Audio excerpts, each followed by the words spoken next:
Welcome to Cindy's Creative Inspirations. I'm Cindy Echtinaw, one of the licensed designers for Spellbinders Paper Arts. I'm excited to share with you today how I made my blog hop card. So now we have all of our elements cut and embossed. These are the new locking loops dies. You got the largest one here, and I want to share with you, whenever you're cutting something fancy like this, you want to make sure that you put a piece of wax paper between the die and your cardstock, and that will aid and make it very easy for your intricate designs to pop out. Another thing that you might have to do is you might have to run it through like this, and then you might have to turn it 90 degrees and run it through again due to the intricate details of this design. So this is called locking loops, and this is the largest one here that's embossed. And then this is the next size that comes in the locking loop set. It comes with a ribbon threader.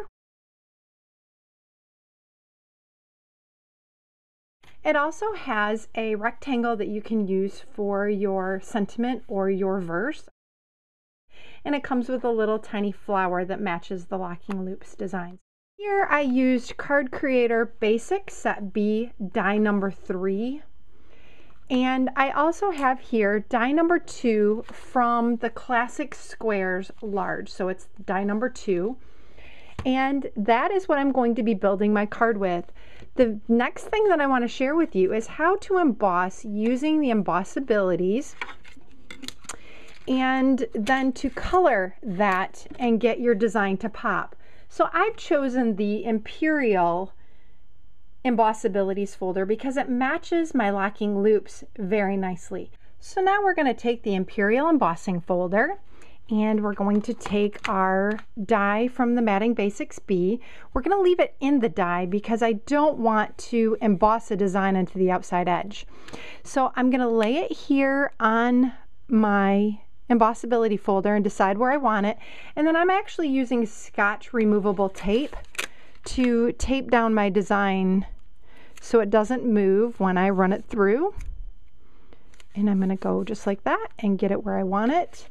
And now I'm going to use my tan embossing mat. I'm going to leave the folder open-faced. I'm going to put in my tan embossing mat, and then I'm going to use the raspberry spacer plate. And I'm going to run that through my grand caliber.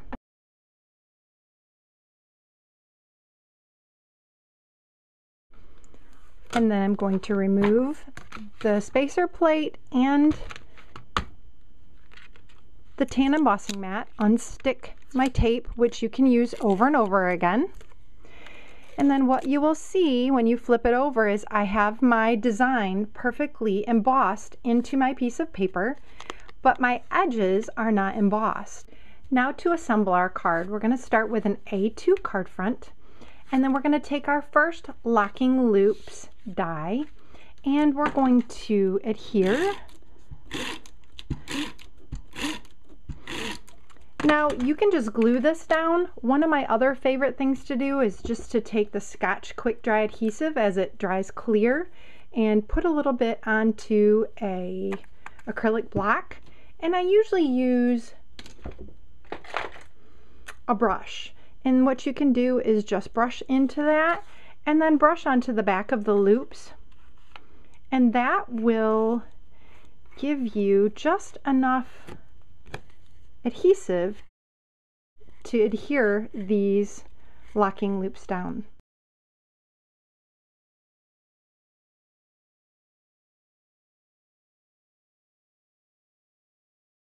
And then you can take and just pat it with a paper towel, and that will get all the extra glue. And when it dries, it'll actually dry clear. You can see the beautiful design of the locking loops and how pretty it is against the black background. So now that we have that down, we're going to take our next size die locking loops, and we're going to do the same thing.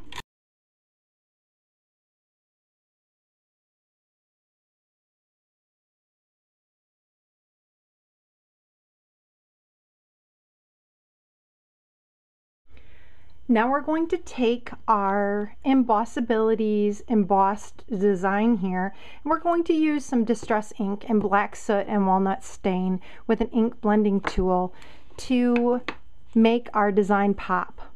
So we're just going to rub this around, and we're just going to go over the top of this with the dye still on our piece.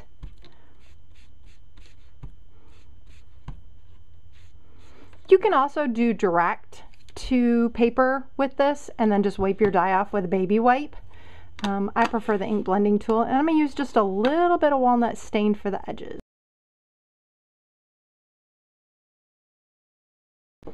And then that way, when I pull my dye out of here, you still have a very crisp, clean line all the way around your embossed piece.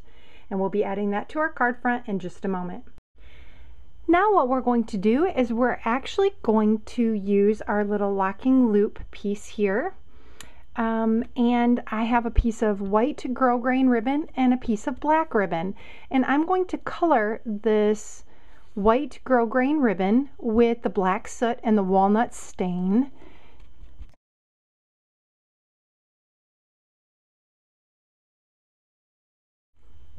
And then in order to attach it to here, I am going to use just a little piece of score tape.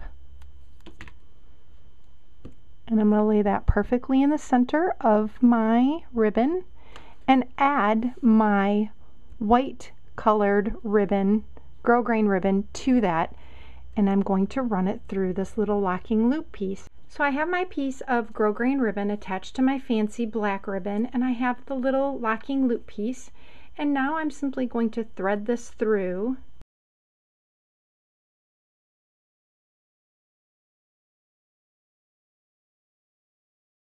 And then I'm going to attach it using score tape to the center section of this piece. So now we're going to take this score tape off, and we're going to place this on the front of our card. I'm going to turn it over, and you can just cut off any excess.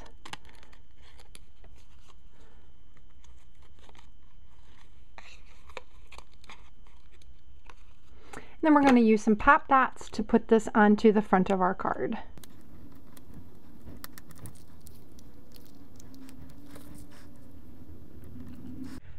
The last step in our card is to add our little sentiment. So I'm going to use the Classic Squares Large Die number 2 and one of my stamps, clear stamps that I've designed.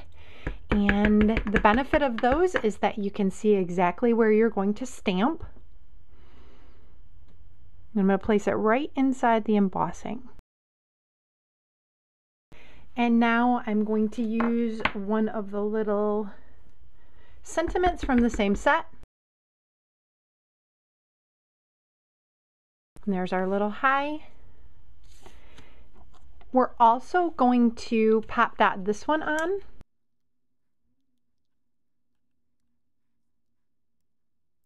And the very last step in the card is adding a few little pearls to little dots right here. And I'm going to take plain white pearls. I do a lot of custom coloring my pearls, and I'm just going to take a Copic marker, and I want these to be black, so I'm using number 100 black.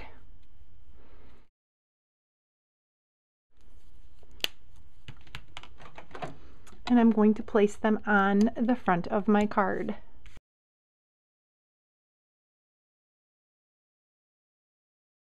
And that finishes my card. So I hope I've inspired you to get creating. Happy creating. Thanks for watching.